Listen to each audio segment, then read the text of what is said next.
No Cap. We're here with Nick. Then this is our guy Josh. Josh. What's up, people? No Cap followers. You know. You feel me? Yeah, tell us a little bit about yourself, man.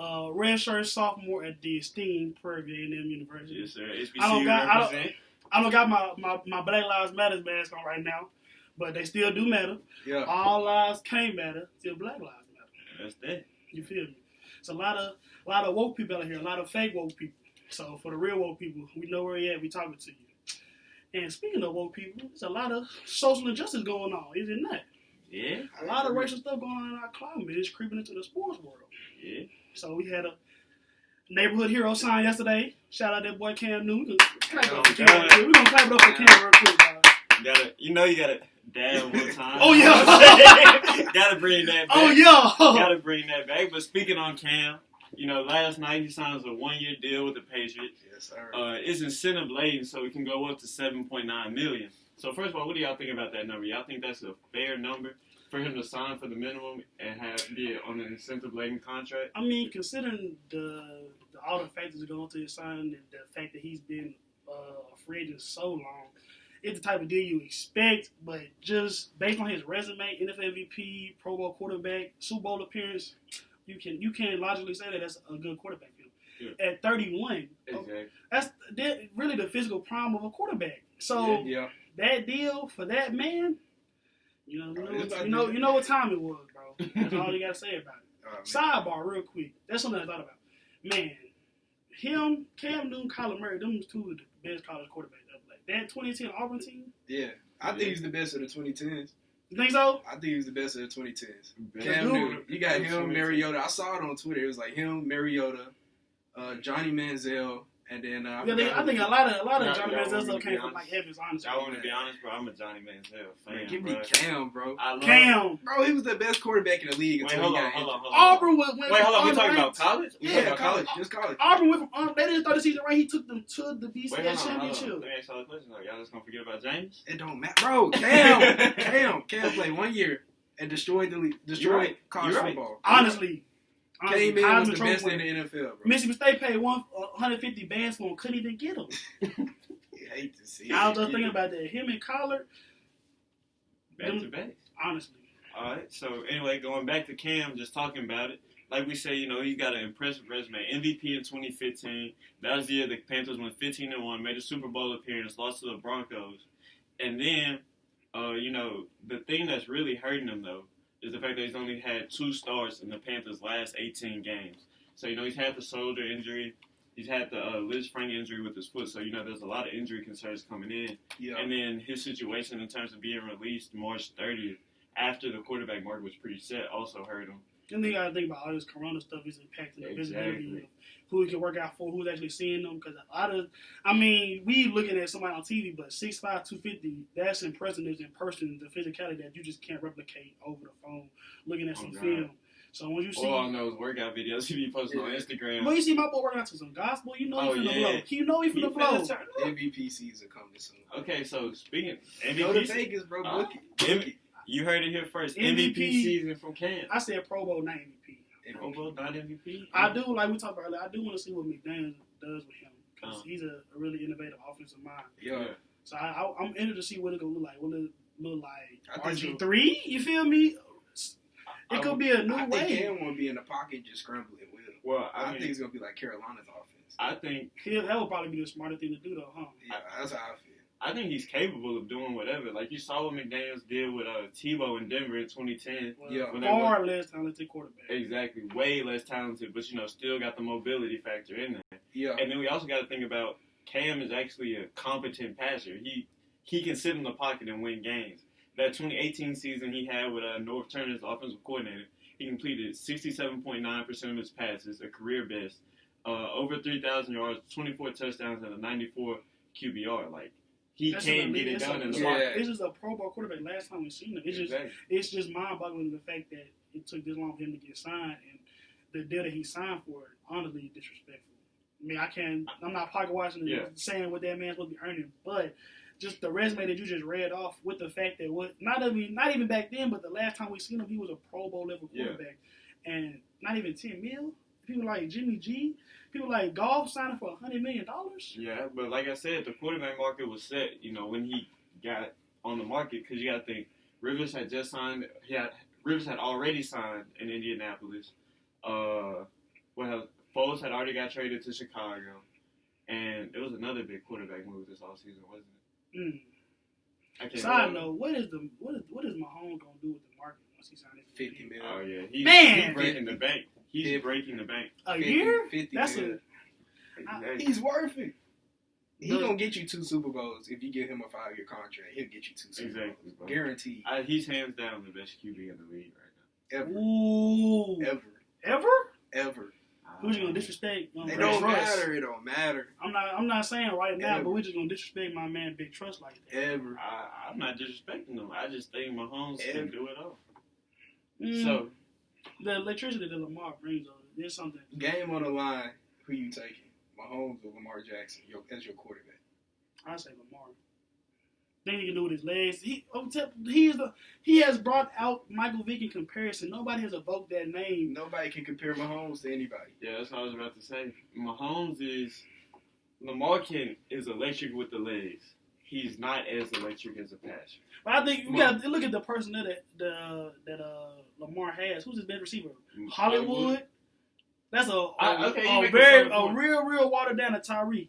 Mahomes got Tyreek, Kelsey, all the Kansas City receivers are fast. He's been doing it his whole life. Well, they both have been doing it. I'm just saying, Mahomes, just give me Mahomes because he's going to win. I just think Mahomes just has the arm talent, bro. You see the cross bodies, the no looks, that's that baseball background. Yeah, exactly. Man. You know he's from Texas too, so they play some football for real. All right, so we blow up, man. Lamar, you know I'm riding for you. I need some gear or something. And that new man. That legend edition. But one last comparison before we get off Cam. Who y'all think will have a better season this year? Cam or Teddy B? Cam. I like it, bro. I just think Josh McDaniels, Cam, the running backs that the Patriots got. If I'm going to say MVP season, bro, you already know what my answer is going to be. All right, bro. So what you said the next one? Cam or TB? Yeah. So who y'all think will have a better season? Cam or TB then? I think TB. I mean, in terms of stats, I think Cam will do a little bit more stuff with his legs and the surprise factor. We haven't seen him in the league in a good amount of time, so I think that he'll be crafting some things that he added to his game that people aren't expecting. So I think he'll end up having better stats. But I think the Bucs probably win more games. When Cam Newton's healthy, he's the second best quarterback in the league. He was the first until Mahomes came. I agree. When he's healthy, he's the second best quarterback in the league. Was it 2015, Cam? You said the best quarterback in the league before Mahomes? Yes. So you put him above Russell Wilson? Yes. No. Yes. Yes. 2015, Cam was probably the best quarterback in the league. But I agree. Before Mahomes came, he was the best quarterback in the league. I would most definitely say 2015 was the best quarterback in the league. Wow. But I think Russell Wilson kind of closed that gap. Now it's different. So you're saying now what about? So I'm saying okay. So now it's Russ. Yeah. I mean now it's Russ until Cam is healthy. Cam is healthy. Right now the best quarterback in the league is Patrick Mahomes. I'm talking about second best. Oh, okay. Damn. So you got Lamar at third behind. Yes. Yeah, Russell Wilson do got better. It's one of them things. It's just like whose talent is going to be able to translate once they're in their 30s. Yeah. Is Lamar still going to be running like that when he's 31, 32? Who's made it to that? He's from Broward County, bro. He built different. Who has made it to that point, though? As long as he can't derail it, as long as he don't lose them years like my boy Vic lost. Yeah. There's no limit to what we'll see. But that was Vic's late 20s, though. I mean, he was still in his 20s. So once he hit that 30 mark, once he was with the Eagles, he still kind of. He was cold, but he was like, was he the best? I wouldn't say he was the best. That Jared Russ is a whole nother thing than what he was doing. Cam was dealing with some all season where Vic was giving boys a bobble on. Right. Hey. Russell Wilson over Lamar. To lead your franchise, but to win a game, man, give me big trust, bro. Things he's doing with the lack of receivers that he got. Hollywood. I'm not hating. I'm a fan. First of all, Lamar, I'm a fan. I'm not hating at all. I'm sorry. Just a little bit. All right, so now we're finna flip the page over with. We gotta talk about it. It's an important topic to talk about. We gotta talk about, the whole Bubba Wallace situation. Black lives still matter. Exactly. So, as we all know, Bubba Wallace was real vocal about trying to get a ban on Confederate flags being displayed at NASCAR races. He's been doing the thing, speaking up in the sport where he's the only black full-time driver in the sport. So, he's trying to do what he can to create change. And so at Talladega, his team found a noose in his garage, and that was on a Sunday, last Sunday the 21st. And it's important to know Wallace didn't see the noose itself. It was found by his team, and, his team alerted NASCAR. And investigations were done by NASCAR and the FBI. And the FBI was just trying to see if it was a potential hate crime and, arrest anybody involved. But as it turns out, it was not a hate crime, or it was ruled not a hate crime. The FBI found that it wasn't a hate crime. My perspective is there's no subjectivity in terms of a noose. Their symbolism is undeniable. If you put a noose somewhere, especially where a black man's going to be, there's some level of racism and hatred automatically embedded to that item. So for the FBI to say, oh no, there was no targeted hate crime, but we had NASCAR released a picture we saw for our own eyes. Yeah. There's, like we discussed, there's so many different ways to tie a garage pool, to get a garage down in a garage stall. To have a new, especially all the different stalls and the way that they're set up, that NASCAR has it, there's not no possible way that the FBI can tell me that there wasn't a targeted incident. So many knots you could have made, bro. So many. Yeah. I will say, when NASCAR did their investigation, they looked at all of the garages at all 29 tracks, 1,684 garages in total, and the only one that was fastened as a noose was the one that Bubba Wallace was in Sunday. But I will say, they did have photo evidence that showed, like, the same rope tied as a noose was in the garage October of 2019. So what does that tell you, Nick? I just add because, we discussed it a little bit off camera, but does that mean, who do you hold accountable for that? Bubba's team? I say Bubba never actually saw the news himself. It was reported to him. Yeah. There was a serious breakdown in communication from October 2019 to now. There's no way that news should have been left to sit in that garage. Somebody else has acknowledged it. Yeah. Even if it has been since then, somebody else acknowledged it. Why is it just now? And that probably talks to more of the culture of NASCAR, that something like that could sit in the garage in plain sight for so long that people just, that's how things go. Yeah. We got to think about the embedded nature of NASCAR. As sport grew from the South, it's not unusual to see Confederate flags flying at the races. So a noose to those fans in that culture, nothing to talk about. Yeah, because the way I see it, like, everybody gets put in the garage randomly. It's not like, hey, you're going to this garage, like, because this is what we think, so and so. So, like, to be randomly put in the garage, for it to be tied in the news since for a little, like, close to a year, like, it's still bothersome. You don't accidentally tie. I know. I agree that. I agree that the fact that it was tied in the news is bothersome. But I don't think it was targeted towards Bubba Wallace. You know what I'm saying? Yeah. But I will say that the reaction from it has been very positive and has. That's the one thing that NASCAR did come up. They did the way that they played it in terms of coming out support for the Black Lives Matter. Don't let nobody trick you. NASCAR got a nice little check for the way they stood for Bubba Wallace, pushing him to the front of the race like he was radio or something. So hey, NASCAR, my bad, not because y'all fans, but the PR stands that NASCAR got and the goodwill and the relevancy that they had. Raise your hand if you knew a black NASCAR driver before this happened. Oh, I didn't. Exactly. I didn't even know who Bubba Wallace was. So that just speaks to the effect that this had. Yeah. So I'm gonna put it out that said NASCAR had an agenda behind this. I'm not gonna say that it was right or they should have put a black man in jeopardy or made him feel any type of way. But NASCAR, they either knew what was happening or they knew what they were doing. Yeah. So what you guys say? I feel as if, but when the story had first came out that it wasn't intended for Bubba Wallace, it was clickbait because I remember I had sent it to you actually, and I was like, oh man, he's faking. They was calling him Justin Smollett. Yeah. So I'm thinking, he faked it for like attention or whatever. But like once I actually clicked on the story, it was saying, oh, it wasn't his fault. He wasn't faking it. But like everybody on social media on Twitter was just like, oh yeah, he's faking. It's like. Y'all really bludgeon his name because some people probably still think to this day that he faked it or staged it. I was about to say we know what people think he faked it. I'm just gonna put that out there. We kind of know, but I will say NASCAR, like you said, did his part. Their president Steve Phelps said, upon learning of seeing the news, our initial reaction was to protect our driver, which I would say they did. They did a full-fledged investigation, got the FBI involved, and they also said, we're living in a highly charged and emotional time. What we saw was a symbol of hate, and it was only present in one area of the garage, that of the 43 car, Bubba Wallace. So, he addressed the fact, like, hey, just like the Confederate flag doesn't belong in NASCAR, these kinds of symbols don't belong in NASCAR. And so, basically, I just think they took the right steps by One quick thought, if NASCAR can come out in support of their only black driver, sign Cap, man. Sign Cap. Hey, big fact. That's a good point. Not no way that sport with that history can support that man, and Cap ain't got no job, bro. Yeah, that's a good point. Ain't no way. And the whole league about to be kneeling next season. Exactly. Need to. Get that man a position. Pay him. He going to be the highest paid water boy ever. $10 million water boy in the franchise tag. Oh. You just got to give speeches post-game. I'm saying. But I will say, just hitting on Cap real quick, he settled that case out of court with the NFL, the collusion case. Yeah. So he getting paid from that. Yeah. And he on a lifetime deal with Nike. Yeah, he got that money. And he got a Netflix documentary coming out. And he got his own little media agency. So exactly. He not hurt for no money. Exactly. It'll probably be more the symbolism, the fact that y'all blackballed me from this organization, and you're accepting the consequences of that action. And so one last point on NASCAR. We talked about NASCAR's history and stuff like that.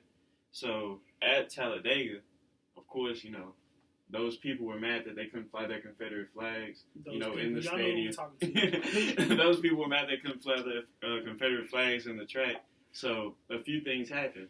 One, a plane flew over the track that flew the Confederate banner, and it had and it also read "Defund NASCAR." And then in the parking lot, there was like a trail of cars. People are really committed to hate. My bad, because that's just so crazy though. Like, you just go that far. You know how expensive it was to get a message flew over with a plane? That's how racist you are, bro. Really, though? Mississippi is trying not to replace the flag, bro. That's just how racist some people are, bro. Man, I know I'm skipping my first episode. I'm a little excited. Shout out that boy, Colin Hill. Yeah, man. For real. Big facts. Player empowerment. It's just crazy.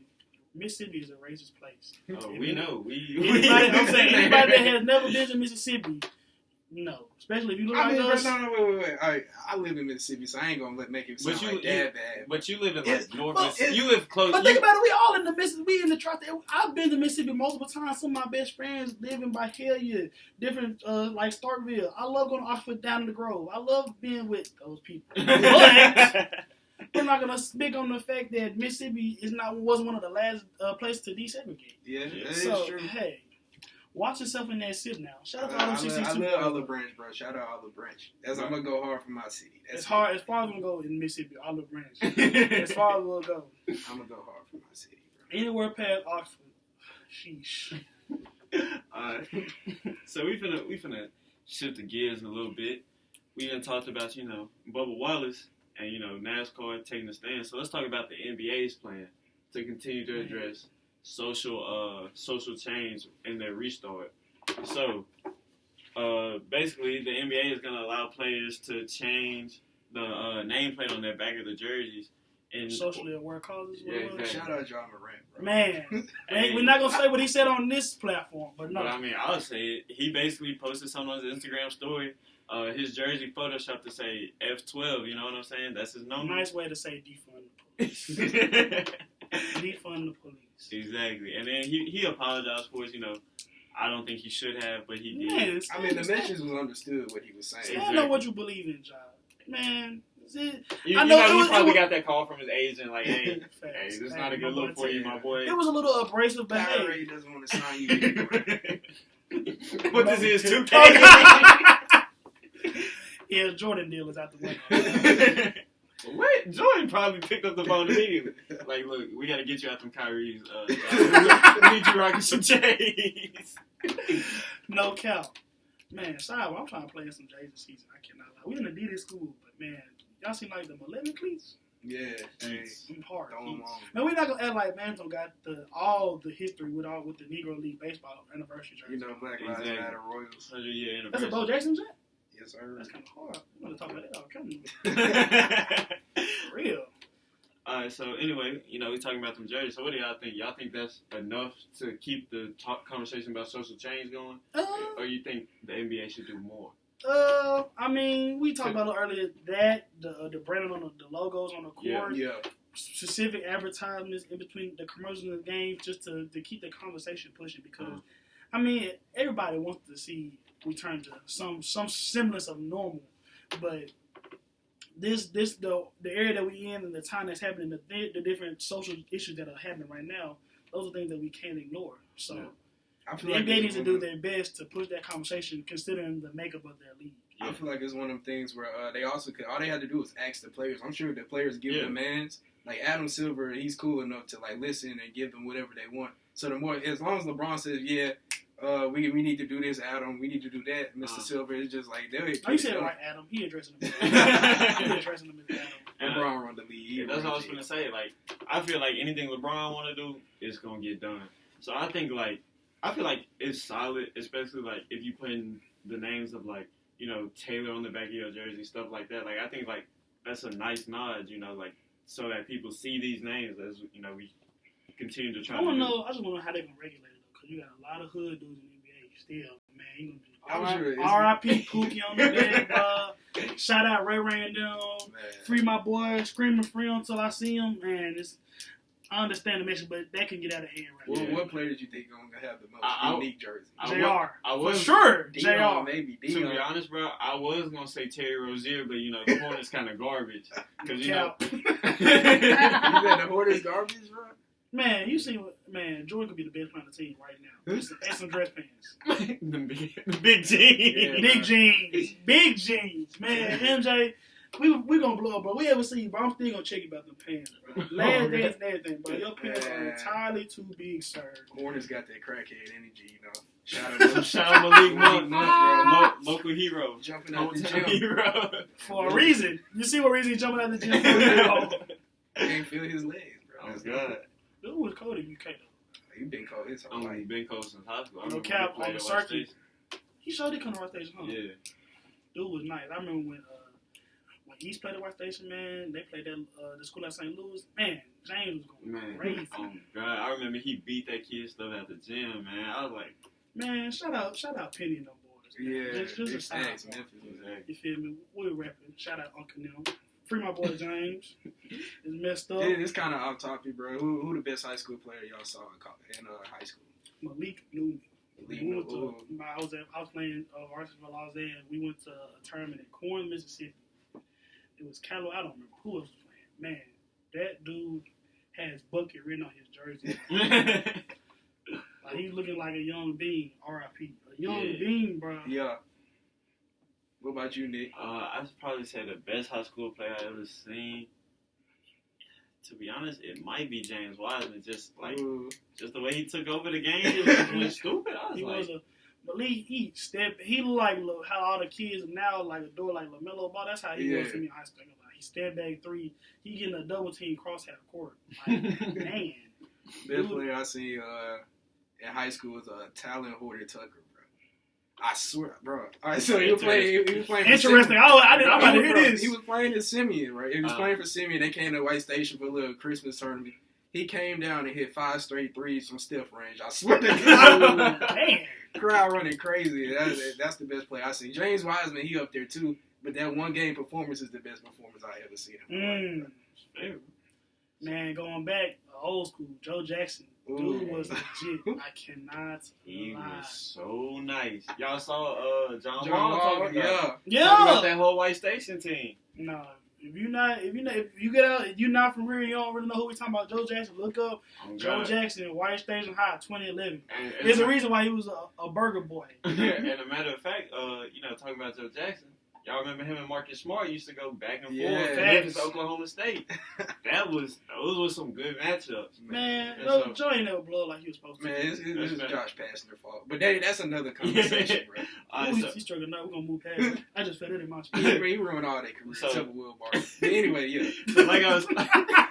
He ruined all their careers, man. So we just talked about Marcus Smart. And, he was one of the players to get coronavirus early on, when the NBA first shut down. And now there's concern that now there's concern that the NBA might not come back because of the rampant spread of coronavirus in Florida. They're plus 123% since June 1st. Like, is getting real down there in Florida. Yeah. And it's like not. That's the cases on the daily. Exactly. They've had 3 straight days of over 8,500 cases, bro. New cases. Man, put my mask on. I trust y'all still. Man, that's just horrible. And so, like, it's just concerning because, you know, you got the staffers who are working in the bubble each day, then going home. And they said back. I know one. I think is it media personnel. One of the groups is not going to be tested regularly because I know they have the Disney people that's working in the actual bubble. Yeah.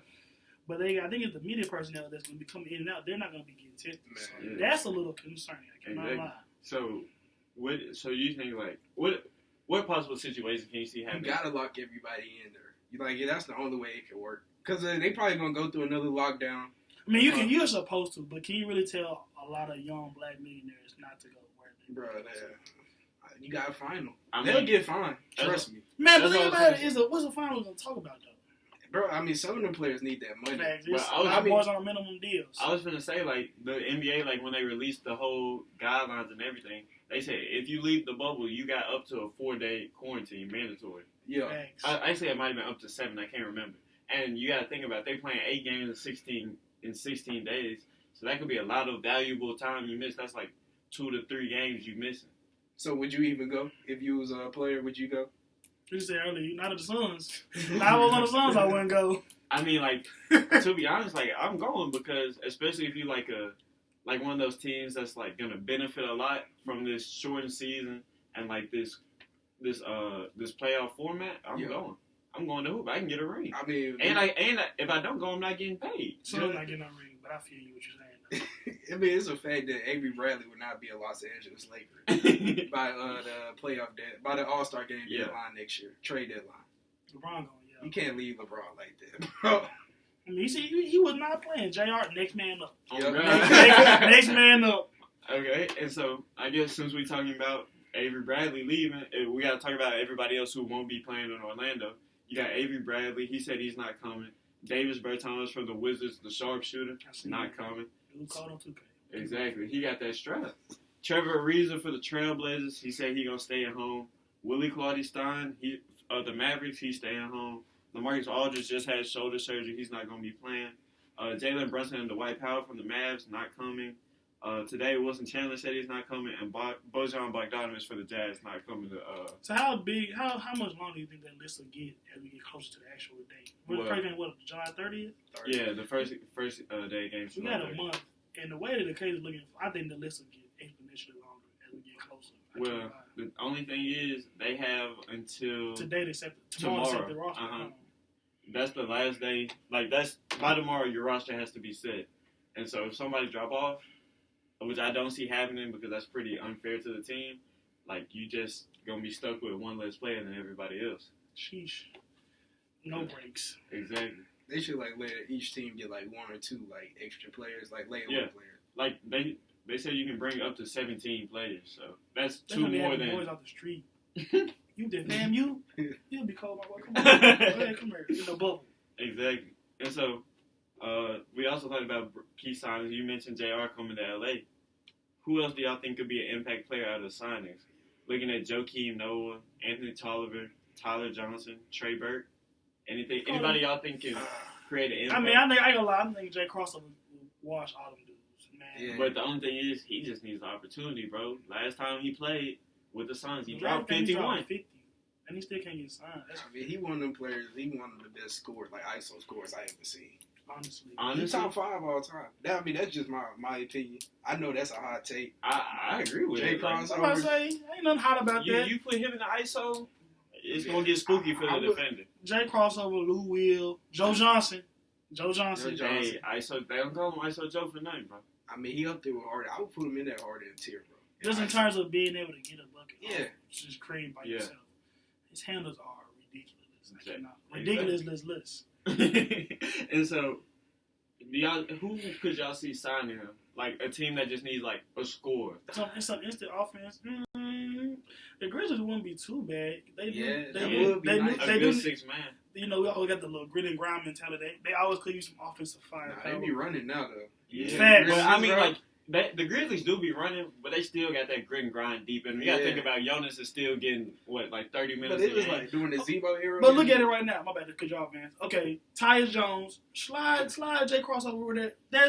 You can't tell me that's upgrade. As much as Tyus Jones brings to the team in terms of leadership, running the second unit, I need to see Jamal Crawford out there. How Winslow will come back. That's another thing for the Grizzlies. Yeah. Is he going to be a starter? That's the thing. I don't think he's going to be. I think the starting lineup is pretty lost. He better than Anderson, bro. He is better than Anderson. Yeah. But Anderson is cold. He a nice 6-man. I just wouldn't want to rush Justice back. He hasn't played basketball. I mean, that's the thing, though, but ain't nobody play basketball. That's the only thing. Ain't nobody been playing basketball. Whoever hooping, throw him on the court. I agree with that. As long as he healthy, man. Because he was nice to do. I can't lie. It's just crazy to see the Grizzlies now. They used to be averaging 80 points during the Zebo era. They be dropping real slugfest. 120 now. All right, so, we talking about the Grizzlies, so we might as well talk about who's going to win that play-in tournament, potential play-in. They fight for that 8 spot like a 3-5, no cap. So basically with this whole, new standard, basically the 8 seed, if you win the 8 seed, you straight. But if the 9 seed is within 4 games of you, you get a play-in tournament. If you're the 8 seed, you only got to win 1 game. If you're the 9 seed, you got to win 2. And so right now we're looking at the 8 seed currently is the Grizzlies, but I will say they have the 4th hardest schedule among restart teams. Y'all see how they do our city? So dirty. Exactly. And the Pelicans out there playing JV teams for the last playoff spot. Yeah. The Pelicans, I will say the Pelicans are the only restart team whose opponents have a sub 500 winning percentage. I'm saying these leagues are businesses. As much as we like to watch them play sports, they are business. They know that Zion needs to get in them playoffs. And bro, think about it. You gotta be within 6 games, but you only play 8, so everything got cut in half. How come the games to catch up to the 9 seed is cut in half also? So you only have to be within 4 games. It should be down to 2. Dude, speed. Yeah, I will say that because right now, as it stands going into it, the Blazers, Pelicans, and Kings are all 3.5 games out of that 8 seed. The Spurs are 4 and the Suns are 6, so it's very unlikely they get into it. So who do y'all see, 1, winning the 8 seed in the conference, and 2, do y'all see a 9 seed, making a push? Forcing a play in tournament. Looking at the just in the West right now. Just looking at the young core that the Pelicans got and that Charmin soft schedule, my money's on them for the 9th seed right now because they were surging already before this restart happened. Yeah, Zion did come back. We're just gonna have a little piece on Zion, the best rookie to come in the league since the GOAT. I just can't say it. Dude, 6'5", he looks like a middle linebacker. He creates all the dribble. He has vision. That's the thing. He's like a real life basketball player built in a lab. Like, it's ridiculous.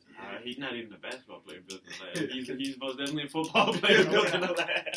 He should walk down in the box. Exactly. Man, have y'all seen on Twitter, IG, whatever, the little 7-foot 15-year-old? Oh, yes. Man. From Steph Curry. You remember Steph Curry? Man, it's too much height out here. That's crazy. 7 feet at 15. You haven't even hit puberty. What's his name? Chet? Yeah, it's something like that. Chet Holmes? Yeah, that's his name. I was talking about, it was another dude, Jaleel something like that. I don't know. Oh, you talking about the big dude. I know who you're talking about. But man, go be blessed. You gotta be successful that cold, that advantage at that age. Yeah. So, anyway, who do you think ends up winning the 8 seed? And do you see a team forcing a play-in? I see it being a 3-team race between the Grizzlies, the Pels, and the Blazers. So with the Blazers, the thing is, who knows how Carmelo coming? He could be an X factor, and then they also have Nurkic coming back, so that's gonna be big for the Blazers.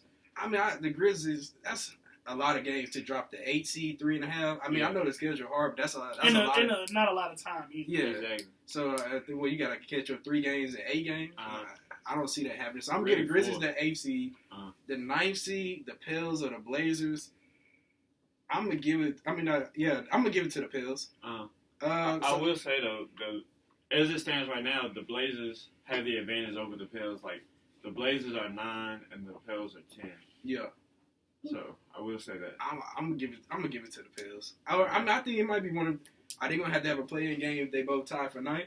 No, it's just 8 and 9. All right, so what happens if 2 teams have the same record ninth place. I mean, like, then it just goes back to, like the tiebreaker essentially from the whole season. They should have to do a playing game themselves. Honestly. That's just a lot of games. I mean, you're doing a lot of games anyway. You there to hoop, so go hoop. You know what I'm saying? Talking about when I come back to the bowl, like, if that's your profession, your job, making millions of dollars to play basketball, I understand safety concerns. Leave your family at home, man. Put on those shorts, put on that practice jersey, and get out there and go ball. Thanks. All right, and so now we done talked about the West a little bit, so we're going to shift our focus to the East. So right now in the East, the current 7th seed is the Nets. I'm going to still advance the sleeper. I'm going to look real heavy at them Sixers. Ben Simmons, he's not ever going to get a jumper. But him and Embiid, as a 6 seed playing a 3, who wants to see him in the first round? Just running. That's all you got to do is run. That's a nice starting 5. Them, Jay Rich, Thibault, Horford. And Embiid. Off the bench. Still, Horford. He built like that. Yeah. He played boring like Tim Duncan. Dude, so cool, daddy smooth on me. But he is a consistent 15 to 10. Exactly. So that's going to... If they can't improve their positioning, because they're not really fighting for nothing in the East, because home court advantage, all that goes out the window once you're in the bubble. Is Markelle Fultz healthy, bro? Is he playing? He played for the Magic. Is he healthy? Yeah, he healthy. Can he shoot that? I mean, is he a rotation player? Yeah. I want to say he started. I really did not know. Man, I have not watched a lick of Magic basketball yet. They will be in the playoffs. Like, it's crazy. Is Mo Bamba getting minutes yet, or what is he doing? Nah, he's still developing. Yeah, because they just signed a whole team of what's his name, Vucevic. Oh yeah. I think I don't know how to say it. That's what he get for hitting on Memphis, bro. 4 years, 60 million? Man, that's crazy. Yeah. So anyway, who do y'all see winning the 8 seed, and do y'all see a potential play-in? Well, I think it's gonna be a play-in regardless. This is how close everything is in the East. So who do y'all see winning that 8 seed in the East? Who's in there right now? Orlando. Washington. They got a lot of ground to make up in only a certain amount of time. Yeah, like 5.5. Well, really, they only have to make up 1.5 to force a play-in. If Brad Beal playing like he was before the restart, it's very feasible. 30 a game. Because, like we said, who is on Orlando's team that we can really name right now? DJ Augustine. You said it earlier. It ain't shit. I promise you. He said this earlier before we started recording, and he was like, he's still in the league? I was like, me neither. I know he's good on 2K, I guess, but... But y'all do realize DJ Augustine only like 31. He's not that old. Yeah. What, he played with KD or something? Yeah. I remember him at UT Austin. That's crazy. He played with KD or Aldridge? I want to say he played with KD. I think he played with KD, too. I forgot all about that, to be honest. He a journeyman. We not hating on DJ Augustine. Yeah, bro, he cold, bro. I mean, he better than us at basketball. They also got Jonathan Isaac, who kind of been hooping this year. I did peep that. He's kind of getting blocks and steals. Exactly. He's a little 3-and-D. monster. 3-and-D. And like I said, also the Nets are only 0.5 games ahead of the Magic, so they might be in jeopardy for falling. I mean, if they play, Kyrie said he's trying to start his own league, so even if the Nets don't play, it don't really matter. Kyrie might not even play, bro. I don't think Kyrie's supposed to play. Him or KD. Yeah, Kyrie out. He him and Spencer surgery. Spencer Dinwiddie, Karis LeVert, they're gonna be carrying, but I don't think. But it's basketball. You can have a good 10-game stretch and carry your team. Yeah. That's what I was gonna say. I just think Brad Beal's star power gonna get the Wizards in the playoffs. Brad Beal like to hop on that Malik Monk super juice. Oh, whoa! We don't condone. The thoughts and words of that Vance Law represent only his opinion. I cannot speak on that. God. Man, did you see Ezekiel Elliott? This aside, did you see him on Twitch the other day? So like, he forgot to sign out. He talking about I'm so faded. Man, Man. 8-8, bro. I lied, bro. Start Tony Pollard, bro. I love you, Zeke, but I'm sorry, bro. Man, you can't trust a grown man. Watch out with the crop top.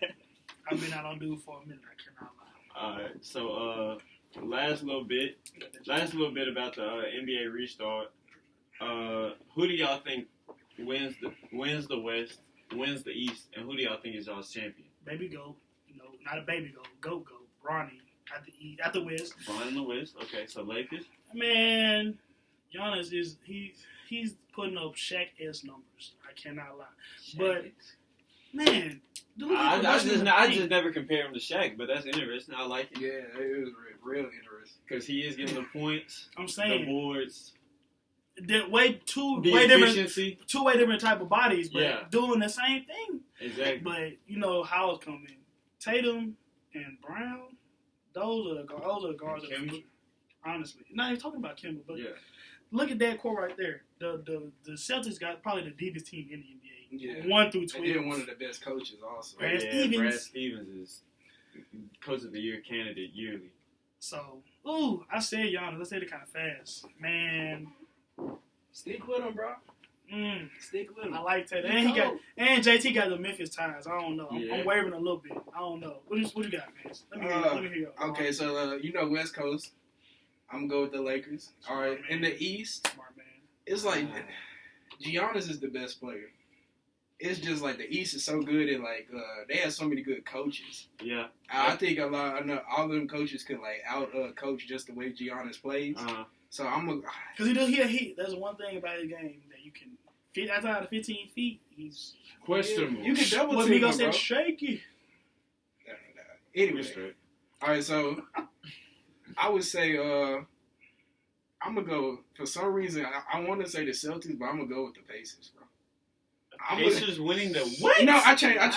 Never mind. That's on camera. You on the Malik Bucks stuff. You on that Malik Bucks. You want to know what's gonna happen, bro? What? Give me the Heat, Miami Heat. Give me the Miami Heat. I'm not gonna lie, that's worse. Give me the Miami Heat. Nah, it's not worse than the Pacers. I can't. Bro, I don't know what you think about with the Pacers. Bro, I'm not gonna lie. I'm not a Jimmy Butler fan. I mean, I'm not saying I am too, but they got a squad. Not a superstar. They got a squad though. Damn. They got a squad. Who would you rather have, Jimmy B, just right now to go into these playoffs, Jimmy B or Jason Tatum? Jason Tatum. JT. Jason Tatum. Man, I thought you were going to say a whole nother class. I thought you was going to say Oladipo or something. I was going to say the Pacers. Jimmy Butler? No, give me Jason Tatum. You say he not built like that? No, he's not. He just got phased out from the Sixers. There's a reason why they traded him so quick. Jimmy Butler is a... But I will give him that. And he's a locker room guy. He in the crunch, he's more apt to get something done. But head up, JT versus Jimmy B. Let me put it like this, bro. Jimmy Butler's a Robin, bro. Ooh. He's a Robin. He's not a 1. He's a 2. And I stand on that. Tatum could be a 2. But Tatum is right, a 1. But Tatum's a 2 right now. Jimmy Butler's what, 30? Finna be something like that? I'd say Jason Tatum is a 1 right now. Yeah, he's a 1 right now. He's a 1. Sure. He's been a 1. He was an MVP candidate before the league stopped. He to the finals? Jason Tatum? Yes. He dunked on Bron. Exactly. That's all he dunked on Bron. That don't mean nothing. I mean, that don't mean nothing at all. I mean, not really, but still the symbolism, though. Exactly, come on, man. That's kind of like a give me your crown moment, bro. Really? And he's 21. Stop you, bro. Made me feel like I'm not doing nothing wrong. This is blasphemy, bro. This is rookie year, bro. He put Bron on a poster, bro, in the playoffs. Yeah, bro. In front of everybody. All right, cool. But this is what I'm gonna say, bro. This is my prediction, bro. I got the Rockets winning the West, bro. Oh my god. I thought you were really just playing. No, we got bro. on camera. No, you was actually I'm dead serious, bro. You got to think about it, bro. Every year the Russ Rockets was balling before we stopped. Exactly, and every year the Rockets make the playoffs, bro. Harden fatigue, bro. Like he's just tired. I mean, but you got this rest now. That's the thing. And that's what I'm saying. It's going to be a good thing for Harden to come in fresh. He gonna come in fresh. He hasn't carried his team. But I think he'll probably come out of shape looking at his body. Whoa! Did you not see him coming down that mountain? Looking like a basketball god? Come on, man. In the 3 stripes. All right, bro. I hate watching James Harden play. Who they play in the first round? Luka. We just talked about it. Man, if he even makes it past Luka Magic. Bro, come on now. I guarantee you they are more than capable of beating the Magic. I don't got no big man for that. I don't care the solid play, bro. You gonna need a big man. I'm sorry, but Kristaps not gonna be in the paint. PJ Tucker's not gonna be your center. Kristaps not gonna be in the paint. Playoff basketball slows down. They got Shane Batty ass center. Come on now, that does not gonna work. First of all, PJ Tucker got 10 times more swag than Shane Batty. That boy shooting it crazy. Hey, PJ, if you watch this and we blow up, the first trip we're going to is your closet, my boy. No cap. We need to see it, but like I was saying, bro, Harden and Russ. They're both top 10 in the league in minutes per game. So you got them winning the West. They're not even gonna get past after the first round matchup. I cannot lie. Luka that's a bad boy for real. Bro, just think about it, bro. I'm gonna take Harden. First round or just is that the 4-5? That's the 3-7. 2-7 or 3-6. No, actually we tweak because 1 is LA, so they play the 8. 2 is Clippers. Okay, I forgot about that. And so the Magic are 7. I mean, the Mavs are 7 though, so they playing the Mavs. It'd be 3-6. They'd be playing OKC. Okay. Oh. Yeah, CP. Hey, that's a good matchup, bro. CP shy. But I was just gonna say they gonna shoot OKC. Steven Adams gonna be in the paint. Oh, Steven Adams gonna have 20 games, bro. Against the Rockets. Okay, but think of it like this. He gonna score 20, but they gonna be shooting 3. So it's gonna be like he gonna match PJ Tucker's 20. PJ Tucker not gonna have 20 to start out with. Bro, that Spotto game is so stupid, bro. Yeah, had 12, 7 rebounds, 4 fouls. He'll play some lockdown defense, It's gonna add up. It's gonna be. Man, Steven Adams gonna be doing that, but like this. Give me OKC, bro. Yeah, bro. I think you just a hard hater, bro. I lied. You a hard hater, bro. Okay, bro. I lied. I'm sorry. The Rockies. Give me the Rockies, bro. I'm a Russ fan. I like Russ. Exactly. They're not you know Russ. I give them the first round, but they're not. I'm just saying, bro. You know Russ gonna come out 110%, bro. He's about to try hard, bro. He a spasm for sure. But alright, bro. I'm just saying. Y'all gonna get wore down, bro. Y'all got one of the oldest rosters in the league. I got to play a tough 8 games. Here's what happens. Anthony Davis right here on the side. I'm saying. So, hey, my boy Brian, he ain't even got to work hard right now. He ain't he's going to have to. Oh, yeah, he going to have to go. Because I'm just saying, outside of Brian, AD, your next biggest star is Kuzma? Or you want to say Dwight Howard? Relax on it. It don't matter, bro. It does matter. What do y'all think this is going to look like when it comes back? This is going to be so disjointed. It's going to be looking like some, hey, I will say they get a month of practice. Like, they all report July 1st. So they, 2-3 weeks training camp scrimmages to get back right. So I don't think it's going to be too bad, but I do think it's going to be faster paced, more transition, kind of like AAU ball, like you said.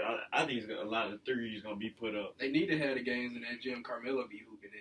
Hey, big fact. Hey, they have the games in that gym.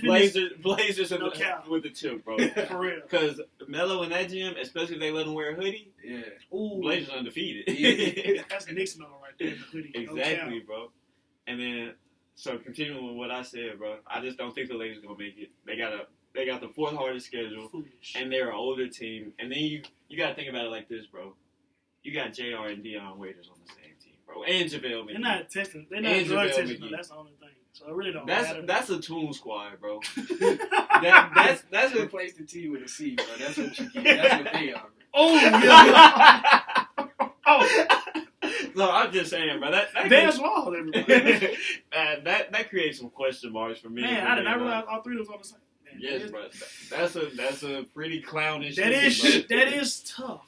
And then I will say the Clippers. Dion, why your eyes so low? Worry about yourself. Let me get some remember them gummies? Oh yeah. Hey, relax.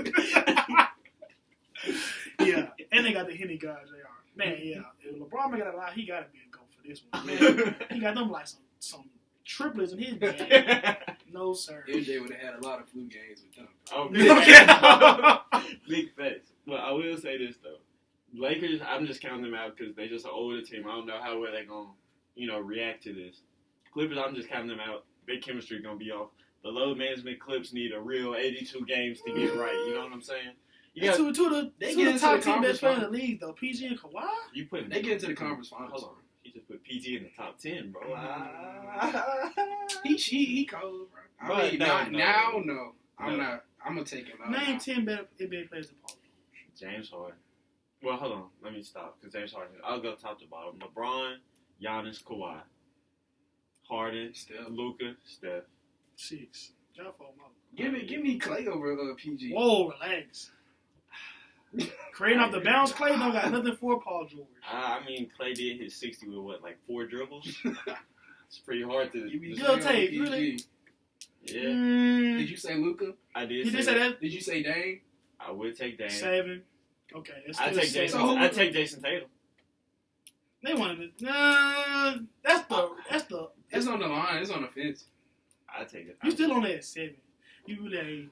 I mean, like this is like on the spot. I'm just trying to. Yeah, bro. All right, let's think of the team. bro. But they really hating on PG just because. I mean, I take 80. I ain't even got to no bigs. I take 80. Did you say Giannis? I said Giannis. You said Giannis. Trying to think, bro. So right now, I take Jokic. Right now, who would you rather have? Brad Beal or Brad Beal. Brad Beal averaged 30, bro. On his lonesome. Who else is gonna take shots in that? What's the team? Bertans? All right, so before PG left, who was taking the second most shots? Miles Turner. Wait, hold on. PG been out of Indiana for a minute, bro. Exactly. Yeah, but I probably would have Miles Turner. Or George. Was George Hill still there? Exactly, bro. So that was some elite. They was all that hell they was giving the old Miami teams. PG was only 23, 24. Oh, I mean, but he also was running with Roy Hibbert, George Hill. Okay, they about irrelevant. Keep going though. They weren't irrelevant. They weren't, but they are now. Yeah, they are now, but they were kind of hooping back then. Man, you can't sit here and name me 10 players. He on the fringe 10, bro. He on the fringe. Okay, friend, I'll take it. Give me DeMar DeRozan. Give me DeMar. It's just spazzer. Mid-range game so clean. Exactly, bro. But like I said, bro, we don't tolerate PG slander with me in the prison. So I'm sorry. I apologize, but I will say apology accepted. Russ. Yeah, that's another one. But my MVP Russ. But back to the point. I'm about to say triple-double Russ. Back to the point, I just don't think the Clippers got enough time to be a real contender yet. They haven't gelled as a starting unit. You know talent can win you a lot of games. Yeah, but talent, when you ain't been hooping, hooping is really a chemistry game, honestly. Bro. If you ain't got no chemistry, you're not going to be right. You know what I'm saying? So I just think that's what's going to hurt them in the long run. But in the East, you got to go with the Bucks, bro. So you got the Western Finals. Who you got? You said Rockets and who else? You said who got playing? Lakers, Clippers. I'm probably gonna go Rockets, Lakers. And Rockets in how many games over the Lakers? So you got them going through the Clippers and then through the Lakers, and then through the Bucks. And to be honest, bro, shut up, bro. Stop, bro. Do you hear yourself? The fact that he just spit it out just like that, the way the path that just takes. I gotta think about how it's gonna look though, because I can't. Russ got to average 47 the whole playoffs, something like that to happen. He gonna have to play them two teams regardless. Yeah, and they tallest player is 6'6". As much as we like PJ Tucker sneakers, he's 6'6". Bro, but their offense is just too explosive. They got Robert Covington, huh? Yep. Oh, but he's the tallest one at 6'8". Yeah, playing the 5. HBCU grad, shout out my boy Robert Covington, Tennessee State University alone. They can't do that, bro. That's a path for death, bro. That's too hard. But so he's just not gonna act like after they traded Capella, PJ Tucker didn't put Anthony Davis on them clamps. Did he or did he not? Was he watching the same game? It's not game? gonna matter though. That's the thing. He had him he was playing defense. I don't want to say clamps. He won 2-on-1 and I'm like that now. I mean, I'm just saying. I want to say he had 20. I want to say he had 20. Like he did. But you got to think about it. When they popped out with that style of play with 5 out, nobody was expecting that. Nobody was used to that. People may have time to study film, see what kind of offense they was running while that was going on. True. They're gonna be really well adjusted. And when you have a lineup like that, when you playing 5 out, there's no other way. You can't throw a big in there. You ain't got no big to throw in there. So they're living and dying by the 3. Playoffs slow down too. Exactly. It slows down, and we know. So Nick, look me in the face and tell me that you think PJ Tucker can handle Anthony Davis over a 7-game series without him averaging 117 points and 57 rebounds. 100? Yeah, that's not gonna happen. But anyway, yes, PJ Tucker can handle Anthony Davis. Okay. PJ Tucker look like a plumber. You think he finna? My bad. That's just a little disrespect. My bad. We're not gonna ever see my boy shoes when I'm talking like this. Man, let me be quiet. I just think so, bro. So I guess we're finna flip the page again. We done gave y'all a little NBA championship preview. I'm still rocking with the Rockets. Chef Harden in the building, you know what I'm saying? So now we're going to flip it over. Shout out Malik. So now we're going to flip it over and look at, the NFC West this week. The real sport, football. Exactly. And I will say, I think the NFC West might be the toughest one division of the best in NFL for sure. Hands down. So we're going to get right into it. We're going to start out with the Rams. So last season they were 9-7. But guess what though? They hosting hard knocks this year. So that's always gonna bring in some good moments. But it's gonna bring in some good moments though, bro. It might be bad luck, but it's gonna have some good moments in there, bro. Because you got some personalities in LA. You got Jalen Ramsey. Nashville's finest. He in Baltimore. Yeah, but yeah. You got Ramsey. We're not done yet. That's all that matters, bro. You got Ramsey and so, bro. You got some personalities. Two of the best players in their respective positions. Exactly. Best player in football plays with the Rams, Aaron Donald. Jalen Ramsey, best cornerback in football.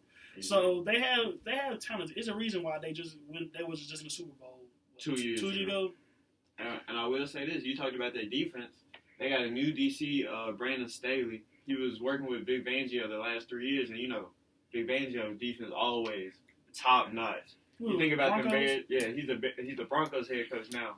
But before he was the Broncos head coach, he was the Bears defensive coordinator when Khalil Mack was going stupid. No, Big Angel, he does keep a good defense on him, on the side of him. Exactly. So I just think, like, their defense could take some big strides this year, especially with the star power they got. But the only thing I'll say, they have the worst quarterback in the division right now. Okay, so that's actually the next point I was going to talk about. Jared Goff is the starting quarterback. He just signed a 4-year, $134 million extension in September 2019. I got to give a sneak peek. Wait till Van say what he think the 49ers are going to be. Y'all are going to. But keep going. All right, so anyway, this season, I'd say his numbers definitely regressed a bit. He threw about 100 more passes. He had a worse completion percentage, less yards, 10 less touchdowns. He did cut his interceptions down, but his overall QBR dropped by about 15. That McVay offense, that revolution, that single back offense, it's just predicated on a good running back. That's the thing. A lot of Goff's opportunities and punt windows are based on play action. When you take out a Todd Gurley and replace him with, I love DH, but he's not Todd Gurley. And Todd Gurley wasn't even Todd Gurley last year. Honestly. So, it's some questions. That O-line was cracking down last season. Because you got to think about Andrew Whitworth, the starting tackle. About he was 76. Like, exactly. But, so, it's a lot of issues going on there. But, what's the record y'all got for the Rams? 7-9. 7-9? I think they might be in that. Because you're not gonna get the same production out of Cam Akers' second round draft pick or DH that they did get Cam. This is what I will say, bro. The NFL is becoming a running back by committee league, bro. And you got 3 talented running backs on your team. Well, 2 talented, 1 good third down running back. You got DH, as we said. Got Cam Akers, who's a star at Florida State, and then you got Malcolm Brown, who can handle all your third down back duties. I think that's a solid backfield. Neither one of them are as good as Todd Gurley, but all 3 of them could potentially, form a running backfield that replaces Todd Gurley's production. By no means are they a sorry team. I just got them going 5-11 with this schedule. Because like we talked about earlier, 6-10 gets you a pat on the butt in that division. So they're going through a gauntlet, and I don't think I see Goff even making any type of improvement this year. But I don't think Goff has to improve much, bro. I think their defense is going to become elite. You know what I'm saying? Because you still have... Who did they add in the offseason that would to really boost them up? Besides, we talked about the established pieces they got, but there's two pieces out of a defense that kind of struggled last year. Yeah, and I will say, like you said, they did have some losses on defense, but you bring in Leonard Floyd and A'Shawn Robinson. That's a front 3 that can, really rush the passer and clog some holes in the running game. Is it still just Cooks and Cooper Kupp? Yeah, just them 2 and that's the receivers. Cooks got traded to the Texans. So who they got at receiver? They still got Robert Woods and Cooper Kupp. And then their tight end, what's Everett? Yeah, he just came on last season. 5-11, bro. They a solid team. It's just the division is so hard, bro. I was about to add, they also drafted Van Jefferson from Florida, who was pretty nice. Yeah, bro. Actually, his girlfriend stays right around the corner from me, bro. You know, shout out to her. Nah, I did. I already tried. Middle school. I was about to say, recently. I was about to say, I hope you know she's not leaving the NFL player, bro. Gotta do it for the clout, though. Alright, but, anyway, I just want to throw this last point in. Last year, the offense wasn't bad, bro. There were 11 points per game, and the only problem was really just turnovers, bro. At the hands of Jared Goff, because he's the opportunities he's getting. But if the defense is better, they can be the 49ers. So they're basically what you're saying, the inverse of what we think the Cardinals going to be. No, I'm saying they can be the 49ers, but they have a similar... The 49ers? Think about it, bro. Listen, bro. Oh, hello. Listen, bro. Just listen. Last year, before the season started, who was Raheem Mostert, bro? Didn't anybody know who he was? No. He was. This was going to be his third year. Look at that O-line that San Francisco got that he's running behind. He just put it in perspective of what the Rams O-line looks like. I don't think it had any Raheem Mostert situation going on with that O-line. But I was also about to say, flip it over and look at the defense, bro. Outside of Richard Sherman, D. Ford, and DeForest Buckner, like, what other stars are there? Like, they have solid pieces. Don't get me wrong. They got San Francisco had one of the best. Bosa was a rookie too. Warner, that linebacker. They got Jimmy Ward at safety. They got that was in the top 5 defense last year. They were the best. So you think they'll beat Dallas? The Rams? Yes. No. You think they'll win at Buffalo? I think Josh Allen throw a lot of interceptions in that game. Yeah, I was gonna say I think they got a chance. But like I'm saying, I think they're gonna have a win. Do you think Josh Allen takes that next step? You seem kind of high on Buffalo. Really, I like Buffalo. I like Buffalo. So I have them still winning the AFC East, even with Cam coming. Ooh, it's gonna be like 13-3, and I actually had them going 12-4. I had the Patriots. You talking about Buffalo? Yeah, I had the Patriots going 9-7 at first. I moved them up to 11-5. What do you see in Buffalo? They're not. I'm just curious. Their defense. They got Trey White. Defense. And all of them. They just got the receiver from the Vikings. Yeah, Stephon Diggs. Oh, Diggs go to the Bills, huh?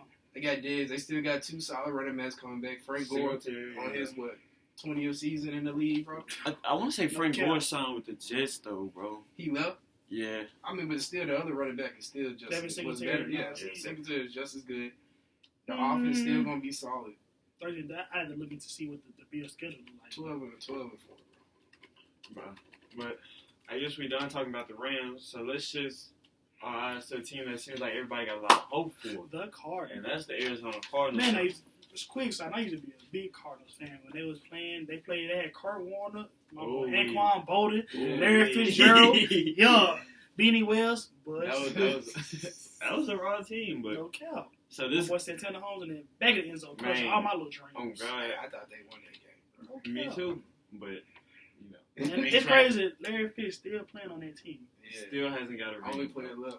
More tackles than drops in his career. That's a legend right there. Shout out Larry Fitz, man. Shout him out. Big facts, bro. So this is Cliff Kingsbury's second season. First season in Arizona, they went 5-10-1.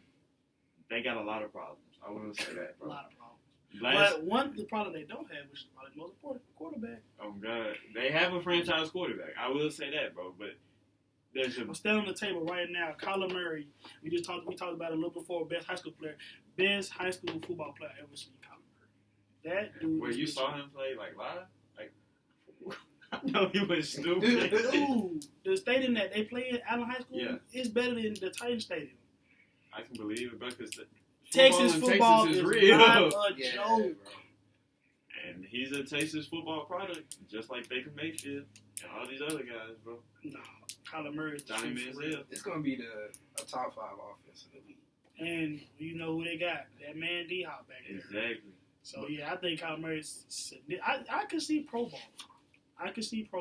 Okay. He got special arm talent. The way the league going, mobility in the pocket is hot right now. Yeah, mobility inside and outside the pocket.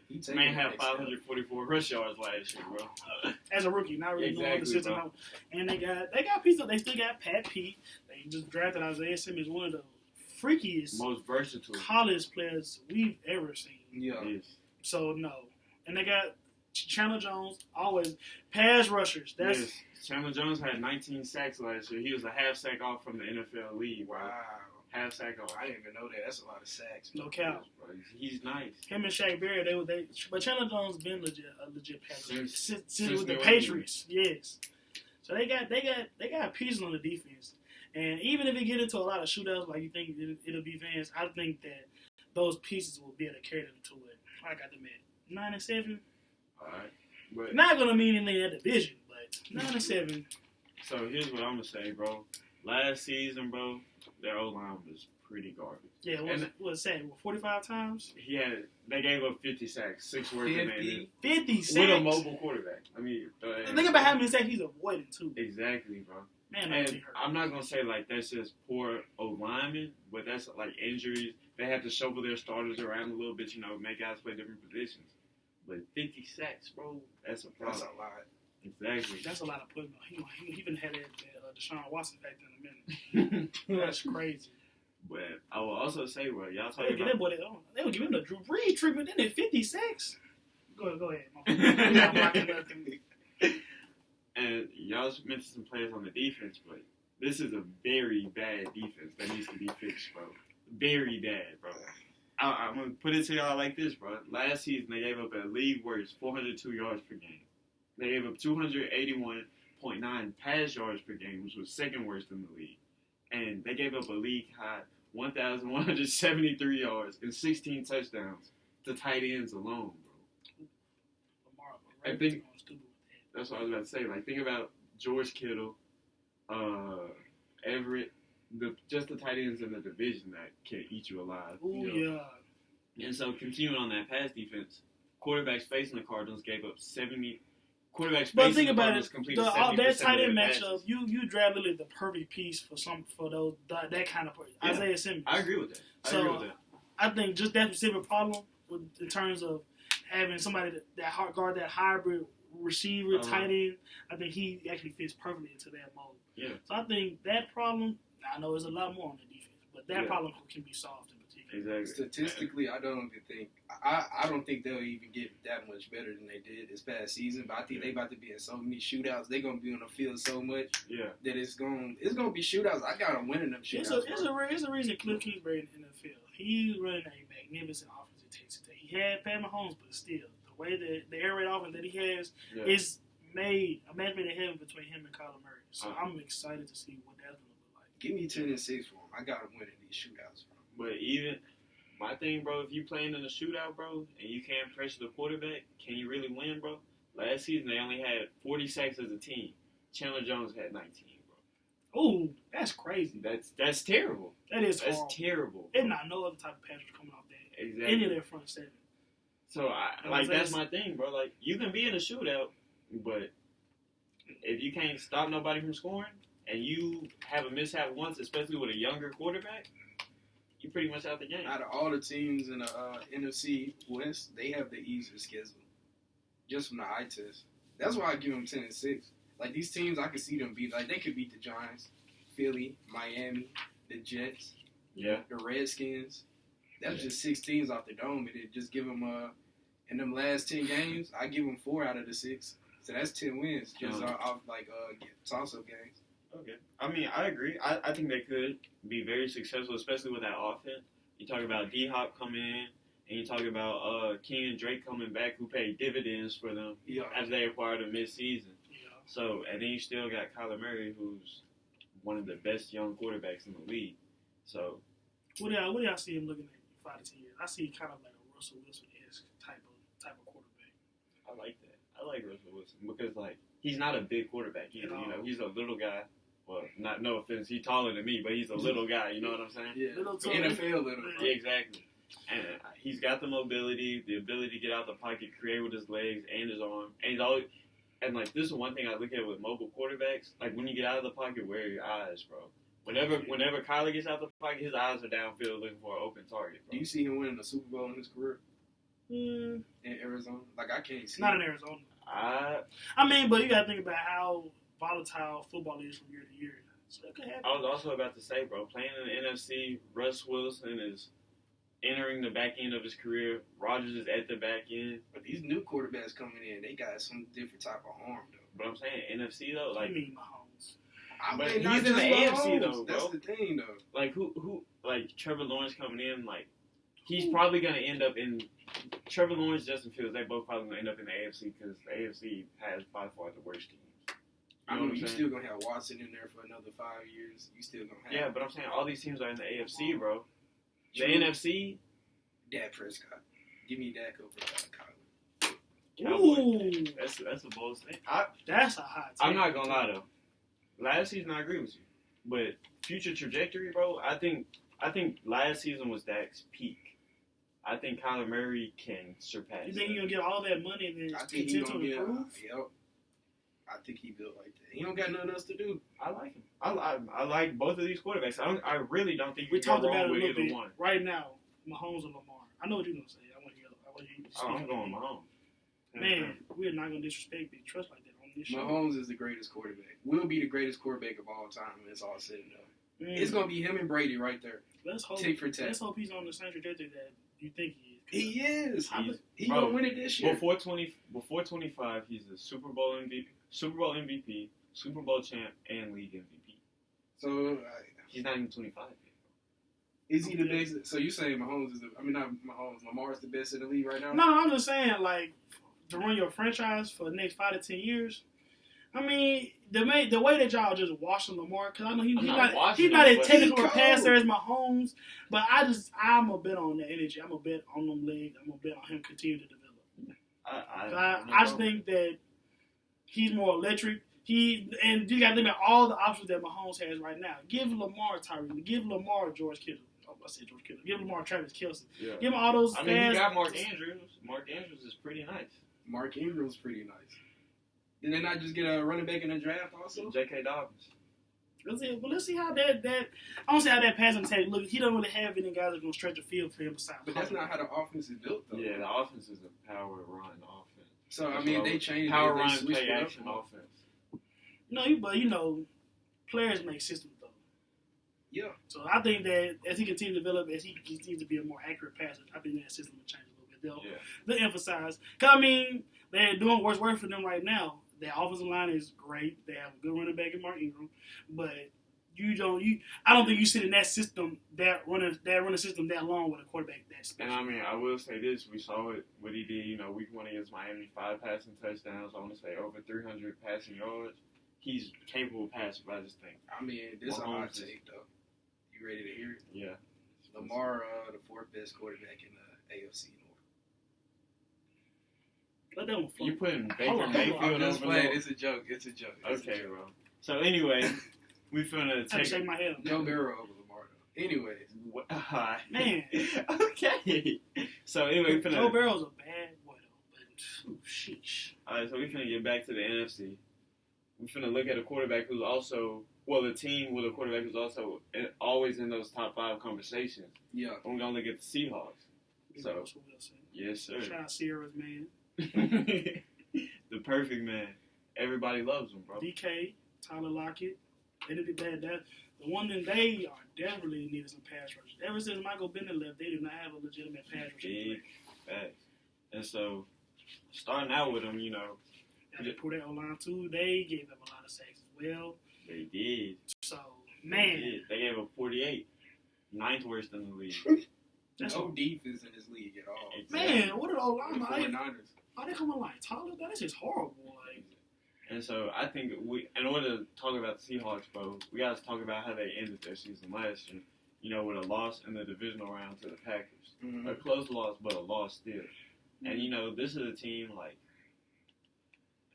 especially with the Seahawks, bro, you have to capitalize now. I think. On Russell Wilson's prime, of course. Exactly.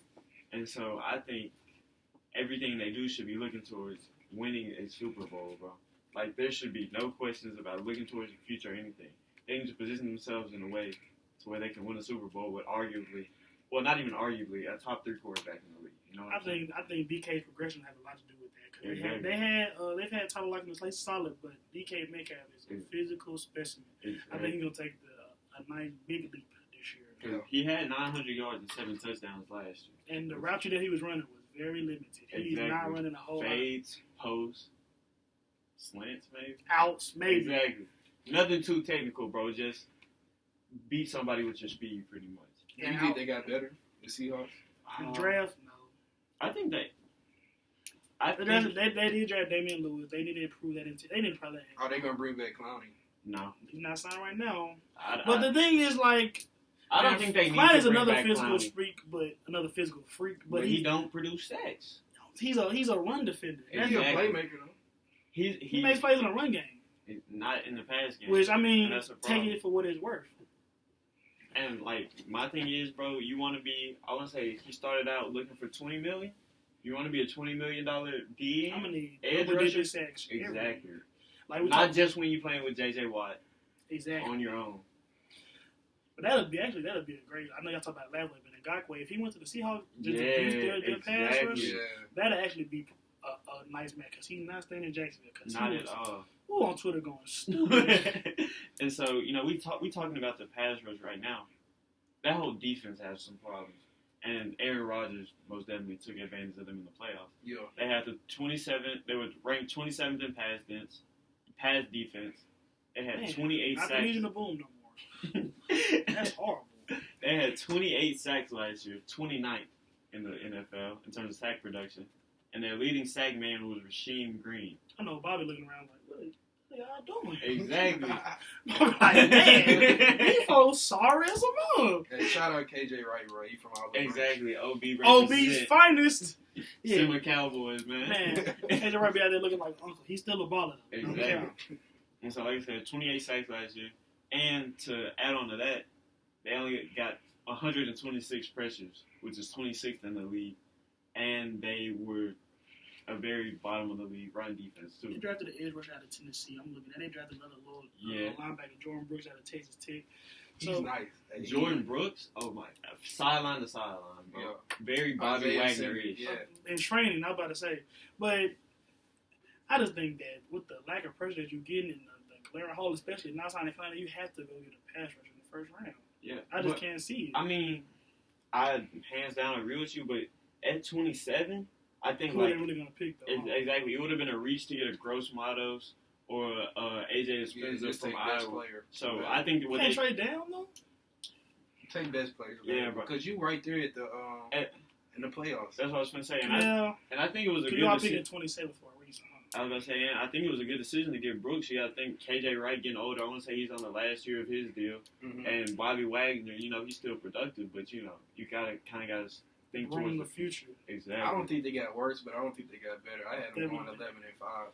I was about to say Russell Wilson is almost a guaranteed 10. That's what I was gonna say. And to be honest, he just had I think he could have won MVP if it wasn't for Lamar last year. Yeah. Because he had a career season last year, completing 66% of his passes for over 4,000 yards, and both of those numbers were good enough for the second best in his career.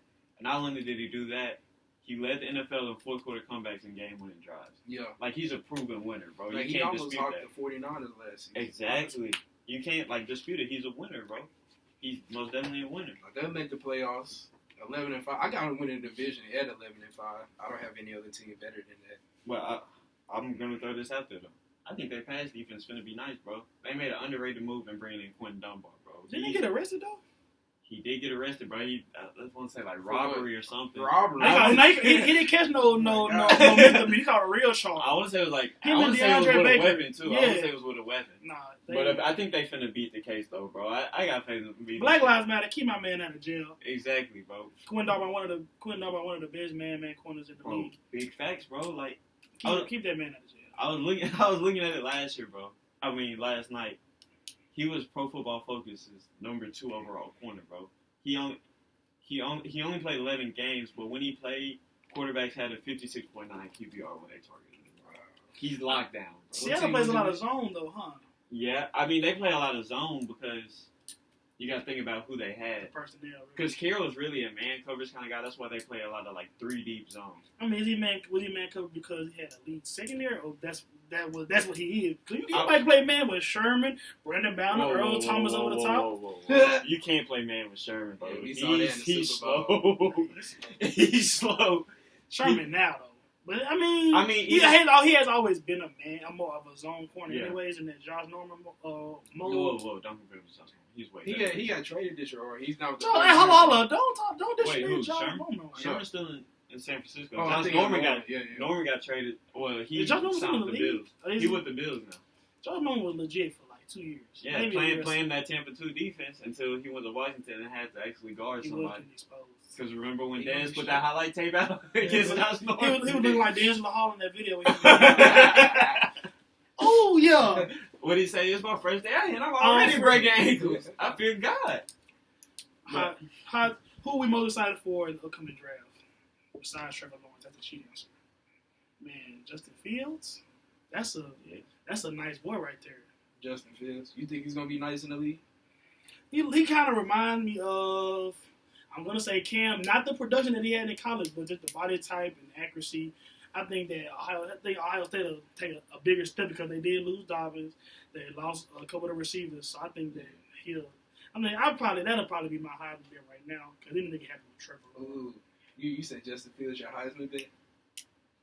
I think they're going to. I mean, when fall off Ohio State is 10-2 instead of 12-0, I think they're going to fall off a little bit. This might be the year Michigan finally beat them. Not at all. If they going to take a step back. Five in a row? They're going to take a step back. They're going to take a step back. It's not going to happen. I don't trust Ohio State quarterbacks. Anyways. You don't have to. Because Justin Fields is the truth. Thanks. All right, so last team in the NFC West. Super Bowl runner-ups. Yep. Lost in first losers, Super Bowl first losers. Yeah. And in very Shanahan fashion, I will add. Yes. Blowing a lead in the Super Bowl. Being too conservative. Exactly. Well, to be honest, he tried to pass the ball instead of milking the clock. That's his problem. Because he did the same thing against the Patriots. Yep. Go up 28-3 instead of running the ball. He tried to pass and put some more points on the board. But that was the Chiefs' MO the whole season. They was so Florida State. Get the deficit, come from behind. Mahomes was doing that the whole season, the whole playoffs. So exactly, it wouldn't even have felt right if they wouldn't outright that game like that. And so, like we said, they lost in the Super Bowl, 31-20 to KC. But I will say, I think the 49ers are just a team built for sustained success. They are a new age Patriots, like machinery. Exactly. How efficient they are. Like you think about that three-headed monster in the run game. Last year was Mostert, Breida, and Coleman. Breida gets traded to Miami on draft day, but now you get Jerick McKinnon back healthy. Yeah, and Joe Taylor just retired, replaced him with Trent Williams. Exactly. That's so crazy. Like, how do you drop Staley and get the best tackle in the league? Exactly, and get from that team with the racist last name that we're not gonna say. But man, that's crazy. They lost to Forrest Buckner, replaced him with what? Javon Kinlaw. I think, to be honest, bro, like are they gonna get better in the regular season? That's the thing. I think they're gonna sit about that same, anywhere from 11-5 to 12 to 13-3. I think they're gonna because I think the biggest loss they had this season was Emmanuel Sanders. I think Deebo Samuel take a bigger step too because he was really impressive. Yeah, especially in the Super Bowl. They drafted Brandon Ayuk. Somebody broke their foot. Yeah, Debo broke his foot, but they say he should be ready for week 1. Foot injuries are tricky. I agree with that. We're going to use the stage, man. I just want to hear you speak on the 49ers. Go. Okay, so I was looking at this schedule, right?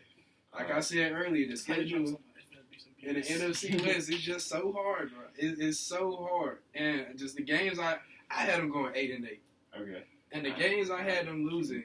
Crazy.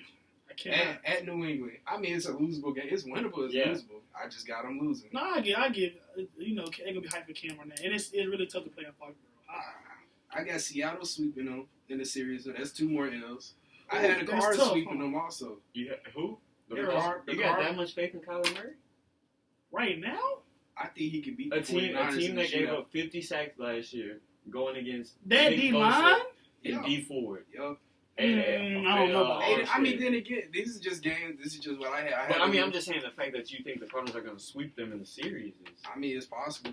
Anything is possible. Anything. I wouldn't say likely, though. I mean, when you line them up, I feel like it's pretty even. It's just one of them who has the ball last. So you're just going to disregard that whole defense, that whole front seven, the best front seven probably in the league. Bosa, with Armstead, D4, Fred Warner. That's one of the best front sevens. You're just like, nope, 8-8. Yeah. That Robert, bro, Larry Fitzgerald, and you have DeAndre Hopkins on the outside, Kyler Murray, a great young quarterback. I mean, the schedule is hard. It's not the team; it's the schedule. Okay, I can understand that. So I got them losing to Green Bay. I got them losing at New Orleans. Yeah, I got them losing to the Cowboys. Of shout course. out to Louisiana boys. I mean, it's all toss-up. They could go 13-3 again. They can go 14-2. I just think it's all toss-up just based off the schedule. I got them going 8-8. Okay, this is how I'm gonna put it down to you, bro. I think there's no way they regress as much as you think, bro. Because especially when you can. Here's 2 things that we know, bro. In the NFL, 2 things always go with you: defense and a run game, bro. Yeah. And they are as tremendous at both. Exactly. You have the best pass defense in the NFL, and you also have the league's best sack producing team. So you take that with you. And you also got a team, like I mentioned earlier, 3-headed monster at running back. And then you got a quarterback who's competent enough to make the right throws. How many passes he made in the AFC Championship game? 8 or something like crazy like that? And Mostert went off for 225.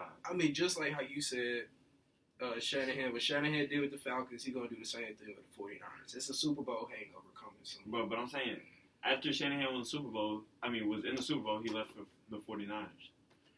It's going to be a drop-off, bro. I'm just not seeing the drop-off, bro. Super Bowl drop-off. Agree to disagree. I cannot back that. I mean, everything they lost, they got back. And what they got back is either better or equal. Right or wrong? It could be flipped. So the Cardinals could go 8-8, and San Francisco go 10-6. I'm just not understanding. Like, what? Just take a minute to tell me why you have so much faith in the Cardinals. Why? That offense is a shootout, bro. You can score on it. I it's agree. the same thing as the Ravens. I mean, it might be a different type of offense, but it's gonna be the offense is just that dominant. The defense. Well, a lot of the Ravens just. Appreciate you, my boy. I was just about to hit him with the skirt. You got it. A lot of the Ravens' success is built off their front seven and their defense and their running game, like we just discussed. Oh God! So you like, man, I feel like I'm gonna score. You gotta score. Mahomes did it. Mahomes did it. The Ravens score, bro. Bro, look, this is how the Ravens play. Yeah, we gonna get up on you early. Yeah, then we gonna hold rely on our defense. Gonna run that ball and run that clock out and get out of here. Defense at all. Yes, they. That defense was poo cheese. What? Poo cheese. What? Bro, Marcus Peters led the league in defensive touchdowns, bro. Poo cheese. Marlon Humphrey, Marcus Peters, Earl Thomas. If you get up early, you automatically know what the other team is going to do. So it's just you dictating everything they doing. You still got to stop it, though. You still have to stop. That is one of the only weak spot on that Ravens defense is their linebackers. And that's because they were all young. Browns was poo cheese last year. Steelers were poo cheese last year. Yeah. Who the other team? Defense. The Bengals, the worst team in the league. Poo cheese. That's 6 easy dubs. But hold on, 6 bro. Easy dubs. Bro, they went head to head with the Chiefs. Yep. They ended up losing in the last minutes. They lost that one. What they do in the playoffs? Derrick Henry. They ran into Derrick Henry, and I would say they ran into Derrick Henry, but Earl Thomas also said we didn't take them serious. Man, I ain't trying to hear that at all. It goes into it though. It's a playoff game. Bro, game. You gotta take that. Okay, seriously. bro. Okay, let me ask you something, bro. We all play football here, bro. Yeah. So when it was Westminster week, how are you feeling, bro? You comparing the Titans to Westminster? You comparing the Titans? Bro, I mean, yes, they made the playoffs. I'm saying yes because I'm gonna tell you this is what the Ravens are thinking, bro. Stop, bro. It's the playoff game. You know if you lose. So you think that the Cardinals will be better than the 49ers and the Ravens this year? Bro, they played as hard as they could the whole season. Man, hold on. If you play as hard as you can, y'all play, bro. The worst team you talking about college? Valley is Valley the easiest? So, Valley. Bro, that whole week you gonna compare the Titans and the Ravens to Mississippi Valley and PV? But it's still okay. Division I schools in your conference, just like the Ravens and the Titans. It'd be like y'all beat Alcorn. No, because Alcorn was better than us last year. I'm not gonna mention on camera, but man, you think about it. The Ravens were better. The Ravens was the number 1 seed. Exactly. So Alcorn beat the number 1 with y'all. Y'all be in the middle, huh? Yeah. Exactly. Well, actually, just like that. Y'all could have possibly beat them. But think of, our mentality was that Alcorn, because they already beat us the regular season, they was like, what? Man, we got this. We already beat them. We're confident. And guess what they did? Beat us. Bro, but exactly. So we're coming for y'all. We're coming for that East Crown next year. I'm going to put it like Don't this, worry about it. This is what the Ravens... I agree with you. Like, it's a playoff game. You're supposed to get up for every playoff game. Now, should he have been prepared? Yes, but that way he bro, he shot by his wife. but this is all I'm saying, bro. The Ravens were the best team, arguably the best team in the AFC. They're best team in football for a little minute. The way they put that spanking on the Patriots like that, man, you can't tell me that they wasn't rolling during the middle of the season. Exactly. So you got all of that momentum. Seriously. That's all I'm gonna say. But do you really take a team seriously? Derrick Henry just did some stuff. That was a playoff team. They had just beat the Patriots. So they saw what they could do. Yeah, they beat the Patriots with 40-year-old Tom Brady. Just give the Titans their credit. Why y'all hating on the Titans, bro? I mean, I'm saying Derrick Henry. I don't know about the Titans. I'm not hating. Ryan Tannehill, I could go back there and do the kind of job he doing. I can't like it. I can do turn to give it to Derrick Henry. Exactly. Because I want to say he threw 12 passes against the Patriots. Titans got weapons, bro. They might get back to AJ Brown. Name them. AJ Brown. All right. Jonnu Smith. That's the tight end? Yes. He all right. Yeah, all right. He ain't no Kittle or Kelsey. He ain't no Delaney Walker. It don't Big facts. He ain't no Delaney Walker. Bro, he is built like that. Draft him in fantasy. Watch what happened. Jonnu Smith. Play action. Bro, did you not see when they played the Saints last season? He scored on an 80-yard tight end reverse. A tight end reverse. The safeties, the corners can't catch him. He that cold. I'm pretty sure David and Joker could do that too. No, he gonna be hurt. He gonna be hurt by week 2. So no, he can't do that. All right, bro. But anyway, back to the 49ers, bro. 8-8. You say disrespectful. Disrespectful. And to be honest, bro, you know what I just thought about, bro? Sure, Emmanuel Sanders leaves, bro. but they still got weapons. Trent Taylor finna be back healthy. I don't know if y'all know who he is. He played for Louisiana Tech, like their all-time leading receiver, nice. Little white slide receiver, nice. And then they getting Jalen Hurd back. And I don't know if y'all know. From Baylor? Yes. Dude is a monster. I seen work at the person. Dude is a monster. Yes, bro. So I was gonna say, I just think their offense could potentially be better as long as Jimmy G I keeps put going. some money on this. The 49ers getting 10 wins. You said 8 and 8. They getting 10 11 wins. I wouldn't put money on it. I say I would it, but not Cash App, right? Zelle. Anything. Any money transfer app, man. So who you got to win in the division? The Seahawks. We can bet that they win the division. No, I bet that. I'm still keeping my money on the 49ers. They got everything. Same. What you want to bet? I was about to say. It don't matter. Put your jersey on. You tell me. All right. I'm going to need the jersey and a 50 ball. And I'm going to need the John Gibson jersey. That's Bo Jackson. It don't matter. The 49ers are not going 8 and 8 in that division. With the tools that they brought back, exactly. I cannot see it on Ray Charles, too. I cannot see it. Most definitely winning that division, bro. I just, like you said, I can't see it. Give me Russ Wilson. All right. You have got him. I'll take the league's best front seven with a above average quarterback. All right. And so before we close this episode out, any bold predictions? NBA, NFC West, any bold predictions y'all got? And whatever you say, you got to stand on it, bro. Because it's your first episode. We need one. I think Kyler Murray will be the best quarterback in the NFC West by the time the season done. This season? I like it. I really do like it. I don't like him as much as Vans do, but I really do like it. He already top 2. He number 2 already. Yeah. I can get behind it. that. Yeah. Kyler Murray will be the best. I think Kyler Murray will get to the Pro Bowl this year. He's going to be scoring. So, I mean, I'm not going to... He's going to have the raw numbers for it. Yeah. Seahawks. Y'all want to hear my bold prediction, bro? Yeah, let's hear it. I kind of been thinking on this for a little minute, bro. Ooh, he cooking. Oh, God, I'm cooking. I say the 49ers win the division, but I think the Rams get the wild card spot over the Seahawks. It's a bold prediction, bro. I think they What's can. the Seahawks record you got them going? I got them going anywhere from that 10-6 to. If the Rams get to 8 and 8, I think that they can count that as a win in their season because they did not get better in the offseason. All these other teams did. Just looking at the improvements, especially the Cardinals, the 49ers, even the Seahawks made minor adjustments. So, nah. I think they'll be fighting to get to 8 and 8. And then I got one more bold prediction for y'all, bro. Yeah. Cook it up, Quay. You're not going to like this one, bro. Hold on, I already know what you're going to say. Grizzlies beat the Lakers. First round! Grizzlies beat the Lakers, bro. It sounds great. Man, what Josh said. Defund the police. Let's bet that. Defund 12. Man, they go defund no cap sports, man. They say stuff like that, bro. Come on, bro. You said some very, very questionable things today, bro. You what, said Lamar was the worst quarterback. He's not the best in the. He won't have the best. You said the fourth in the AFC. He won't have the best stats in the AFC North. That's mine. Who? Lamar. Who? Okay, so you said that. Who do you think will in that division? Joe Burrow. I don't have. Man, I'm. Before we close out, take the lead. I'm gonna say this. I have. He looked like Rodgers in his prime. I cannot take. Bro, I have right zero. Now. I have zero faith in Joe Burrow. Zero. Whoa! Zero faith. Big hot take at the end of the episode. What? Zero faith, bro. Did you not just see him? Did you watch the college football season? Wait, you saw that college football season, right? You saw the one. I got glasses. No. You saw the one before that. Okay, but what did he get drafted on? Based on his most recent production. He get better. But I need you to do that consistently, not just in the Joe Brady spread system with two of the best. I was about to say. No, hold on. With two of the best receivers in college football, I need to see more than that. Okay, what was Justin Jefferson doing before he got there? What was Jamar Chase doing before that? Well, I mean, I was about to say. Also, you got to think.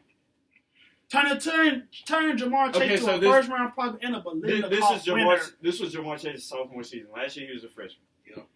I want to say he was still the leading receiver. Okay, so what? But Joe Burrow he just didn't show me enough.